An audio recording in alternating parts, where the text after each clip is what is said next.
மலையாளிகளை, கன்னடர்களை, குறிப்பாக கர்நாடகா, கேரளா, ஆந்திரா, தமிழ்நாட்டை சேர்ந்த மக்களை மோடி அரசு இரண்டாந்தர குடிமக்களாக பார்க்கிறது. அதுதான் பிரச்சனை. மொழி என்பது அல்ல அவனுக்கு பிரச்சனை. இங்கே தெலுங்கை, தமிழை, மலையாளத்தை, கன்னடத்தை பேசுகிற மக்களை இரண்டாந்தர குடிமக்களாக்கி இந்தி பேசுவதுதான் முதன்மையான என்று சொல்லும்போதுதான் இந்த நாட்டுடைய முதலமைச்சர் யாருக்கும் வராத தெம்பம் திராணியோடு எவன் ஏற்றுக்கொண்டாலும் சரி, எந்த மாநிலம் ஏற்றுக்கொண்டாலும் சரி, தமிழ்நாடு ஏற்றுக்கொள்ளாது. இது மானமிகு பெரியார் பிறந்த மண், பேரறிஞர் அண்ணா பிறந்த மண், முத்தமிழர் கலைஞரால் கட்டி எழுப்பப்பட்ட மண் என்று இன்று இந்தி தெரியாத போடா என்று போராட்டத்தை ஆரம்பித்திருக்கிறார். நிதிநிலை சிக்கல். மரியாதைக்கு இந்த நாட்டுடைய நிதியமைச்சர் நிர்மலா சீதாராமன், நான் வெளிப்படையாக சொல்கிறேன், அக்ரஹாரத்து வாடை ஒருபோதும் வடக்கில் வருகிற வாடை நமக்கு ஒத்து வராது என்பதை மாமி திறந்தோடு நிரூபித்துக் கொண்டிருக்கிறார். மோடிக்கு நமக்கும் சிக்கல் இல்லை. நான் தெளிவாக சொல்கிறேன்.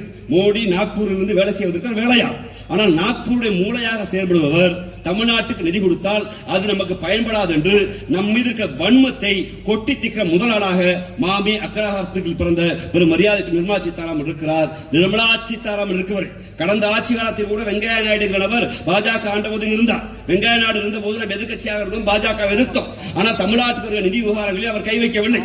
வாஜ்பாய் அவர்கள் நாம் எதிர்த்த போதும் அதற்கு பின்பு பல அரசுகளோடும் பாஜக இருந்த போது கூட, இந்த அரசுக்கு முந்தைய அரசு மோடி அரசு இருந்தபோது கூட வெங்கையா நாயுடு தொடர்பாளராக இருந்தார். பல வட இந்திய தலைவர்கள் தமிழ்நாட்டுக்கு கொடுக்க வேண்டிய நிதியில் கை வைக்கவில்லை என்று தமிழ்நாட்டுடைய பிறந்தவள், நான் தமிழ்நாட்டிலிருந்து வந்தவள் என்று பெரும் மரியாதைக்குரிய நிர்மலா சீதாராமன் சொல்லி நின்றாரோ, அவர் வந்த பின்புதான் தமிழ்நாட்டுக்கு நிதி குறைக்கப்படுகிறது.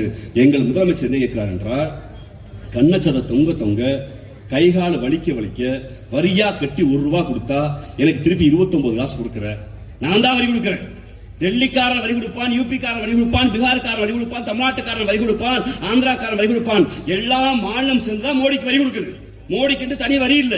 மோடியுடைய வேலை நோட்டை அச்சடிக்கிற ரிசர்வ் பேங்க் வேலை. அந்த ரிசர்வ் பேங்க் வேலை வச்சிருப்பாரு. அதுக்கான பொருள் மதிப்பை, உழைப்பை கொடுத்து கொடுத்து கொடுத்து பணத்தை வாங்கி வாங்கி வரியா கட்டணும். வரியா வாங்கி வச்சுட்டு நான் ₹1 கட்டினா திருப்பி 29 காசு எனக்கு கொடுக்கிற.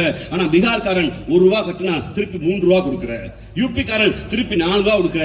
ஏன் தெரியுமா? ஏன் தெரியுமா? யூபி காரனுக்கு 80 பாராளுமன்ற சீட் இருக்கு, பீகார்காரனுக்கு 40 பாராளுமன்ற சீட் இருக்கு. இன்னைக்கு தொகுதி மறுவரையில யூபி காரனுக்கு 80 120 மாத்தலாம், பீகார்காரனுக்கு 40 80 மாத்தலாம். 40 80 அவனுக்கு 120 மாத்திட்டா ரெண்டு ஸ்டேட்டுமே 200 சீட் வந்துடும். நாளைக்கு ஒரு சட்டத்தை பாஸ் பண்றதுன்னா, ஒருவேளை இந்தியாவுடைய தேசிய மொழியாக ஹிந்தி அறிவிக்க நம்ம சொன்னா, தமிழ்நாடு, ஆந்திராவும், கேரளாவும் தெலுங்கை, கன்னடத்தை, மலையாளத்தை, தமிழை அறிவிங்க நம்ம கேட்போம். அவன் முடியாது, ஹிந்தி மட்டும்பா. உடனே பெரும்பான்மை பேசுகிற மக்கள், பெரும்பான்மை மொழி பேசுகிற மக்கள், ஹிந்தி பேசுகிற மக்கள் அதனால் ஓட்டு போடுவான்னு இந்தியாவை இந்திமயப்படுத்துகிற வேலையை அவன் செய்கிறான். அதனால் தான் மாண்புமிகு துணை முதலமைச்சர்களும் மாண்புமிகு தமிழ்நாட்டுடைய முதலமைச்சர்களும் மிக தெளிவாக தீர்க்க